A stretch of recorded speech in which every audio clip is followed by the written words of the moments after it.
Non Muslims को वक्फ board में या वक्फ काउंसिल में मिलना है जगह, तो वक्फ बोर्ड के 11 सदस्यीय वक्फ बोर्ड में 3 नॉन मुस्लिम्स को जगह दी जा सकती है। कि जो अमेंडमेंट एक्ट है उसके प्रोविजंस को स्टे करने से मना कर दिया। तो ये सरकार के लिए बहुत बड़ी जीत है, केंद्र सरकार के लिए। आज जो माननीय सर्वोच्च न्यायालय का वक्फ अमेंडमेंट कानून में जो अंतरिम आदेश आया है, वो आदेश दोनों ही पक्ष के लिए विन विन सिचुएशन है। इस वक्त हम मौजूद हैं सुप्रीम कोर्ट में, जहां पर वक्फ संशोधन एक्ट को लेकर सुप्रीम कोर्ट ने एक बड़ा फैसला आज सुनाया है। आपको बता दें कि मोदी सरकार के द्वारा जो एक्ट लाया गया था वक्फ संशोधन के लिए, उसमें सुप्रीम कोर्ट ने आज कई कानून पर रोक लगाई है, लेकिन कई धाराओं को इसी तरह से सुरक्षित रखा है। एक तरह से कहा जा सकता है कि मुस्लिम समुदाय को कहीं ना कहीं राहत देते हुए सुप्रीम कोर्ट का ये फैसला सामने आया है। कहीं ना कहीं सुप्रीम कोर्ट ने सरकार और जो मुस्लिम समुदाय है उसके बीच में संतुलन बनाने की कोशिश इस फैसले से की है। आपको बता दें कि अदालत ने वक्फ कानून की धारा 3 और 4 पर रोक लगा दी है। पूरी तरह से सुनवाई के बाद अदालत ने कहा है कि हमारे पास पूरे कानून पर रोक लगाने के लिए कोई भी अधिकार नहीं है। अब क्या बदलाव इसमें किए गए हैं, अदालत ने क्या क्या माना है, वो भी आपको बता देते हैं। अदालत ने वक्फ संपत्ति पर राजस्व के संबंधित कानून पर रोक पूरी तरह से लगा दी है। साथ ही वक्फ बोर्ड के 11 सदस्यों में से 3 अन्य समुदाय के जो सदस्य हैं उनको भी कहा है कि गैर समुदाय के सदस्य ना हो, ये देखा जा सकता है, लेकिन पूरी तरह से इसको भी रोक नहीं लगाई गई है कि ऐसा नहीं कहा गया है कि गैर सदस्य नहीं होना चाहिए। अब ये देखना होगा कि ये फैसला मुस्लिम समुदाय के हाथ में ही होगा कि किस तरह से वो अपना जो सीईओ है वो चुनती है, या फिर वो गैर कानूनी कोई आम आदमी हो सकता है, या फिर मुस्लिम समुदाय का ही कोई पक्ष का व्यक्ति हो सकता है। और इस वक्त हमारे साथ सुप्रीम कोर्ट के वरिष्ठ जो प्रवक्ता हैं और अधिवक्ता भी हैं, उनसे बातचीत करेंगे। वक्फ संशोधन एक्ट को लेकर आज जिस तरह से कई प्रावधानों पर रोक लगाई गई है, तो कहीं राहत देकर बैलेंस करने की भी सुप्रीम कोर्ट ने कोशिश की है सरकार और मुस्लिम समुदाय के बीच। क्या देखिए, आज जो माननीय सर्वोच्च न्यायालय का वक्फ अमेंडमेंट कानून में जो अंतरिम आदेश आया है, वो आदेश दोनों ही पक्ष के लिए विन विन सिचुएशन है।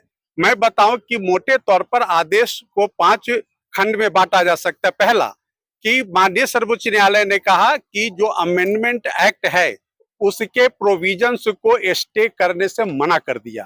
तो ये सरकार के लिए बहुत बड़ी जीत है, केंद्र सरकार के लिए, कि उनकी मंशा को भी किसी भी तरह से मॉडिफाइड नहीं माना माननीय सर्वोच्च न्यायालय ने, और कहा कि याचिकाकर्ता rarest of the rare case साबित करने में असफल रहे हैं, लिहाजा जो अमेंडमेंट के प्रोविजंस है उस पर किसी तरह का रोक नहीं लगेगा।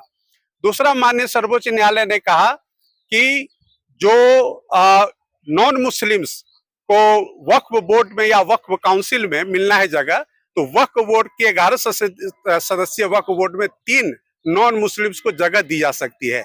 और यह कहा गया है कि जब आप चीफ एग्जीक्यूटिव ऑफिसर के अपॉइंटमेंट करेंगे ज्वाइंट सेक्रेटरी रैंक का, तो आप मुसलमान हो तो ज्यादा अच्छा है, ऐसा सुप्रीम कोर्ट का भी एक सलाह है।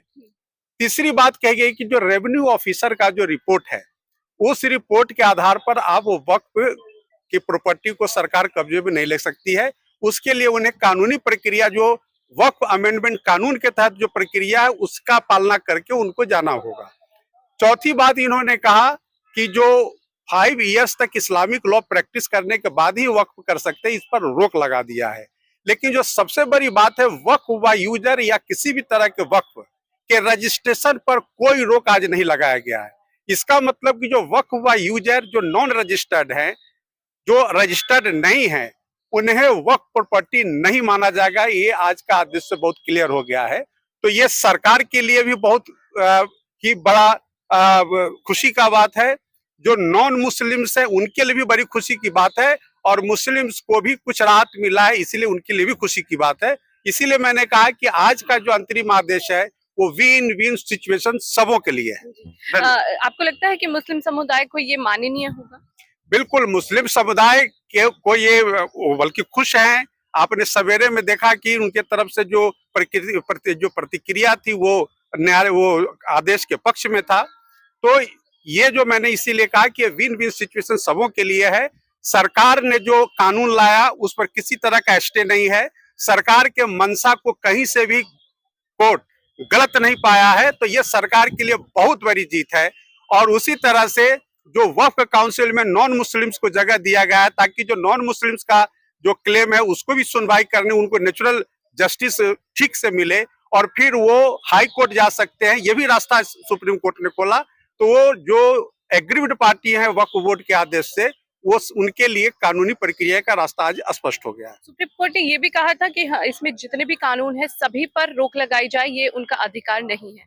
नहीं, उन्होंने कहा कि रेयर जो कानून पर जो रोक लगाया जाता है उसके लिए rarest of the rare case होना चाहिए, जो माननीय सर्वोच्च न्यायालय ने कहा कि ऐसा केस नहीं बनाया गया है याचिकाकर्ताओं के द्वारा। धन्यवाद। बहुत बहुत शुक्रिया। तो ये हमारे साथ है सुप्रीम कोर्ट के वरिष्ठ एडवोकेट, जिन्होंने सुप्रीम कोर्ट में जो आज वक्फ अमेंडमेंट एक्ट को लेकर फिर से सुनवाई होनी थी, उस पे जिस तरह से कई कानूनों पर रोक लगाई गई है और कहीं ना कहीं कुछ प्रावधानों में मुस्लिम समुदाय को राहत भी मिली है। कैमरा पर्सन जिशान के साथ मैं पल्लवी शर्मा, अमन न्यूज, दिल्ली।